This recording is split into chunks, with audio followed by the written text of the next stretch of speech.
ও খেপাদা, এ পকেটে করে কি নিয়ে যাচ্ছ? দেখি এদিকে এসো তো। হ্যাঁ, কদিন আমার পকেটে কি, তুমি যদি করতে পারো এই জিনিসটা দিয়ে দেবো। তাহলে একটু সহজ করে কও তো দেখি। এটা মুরগির পিছন দিয়ে বেড়ায়, হ্যাঁ এটার থেকে বাচ্চাও হয়, হ্যাঁ হ্যাঁ হ্যাঁ হ্যাঁ হ্যাঁ। আর এটা মাংসে ভাজিয়াও খায়। হ্যাঁ। কদিন কি কি কও তো খেপাদা, কি হতেই পারে? না, আমার তো আমি বলতে মাথায় পারি। খেলতেছে না। মুরগির পিছন দিয়ে বেড়ায়, আবার বাচ্চা হয়, ভাজিও খায়। আমার তো মাথায় খেলতেছে না, কি হতেই পারে?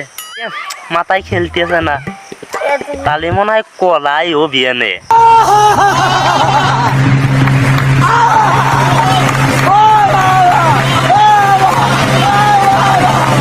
তাহলে খেপাদা মনে হয় কলাই। 哎呦我的妈！ বুঝছো?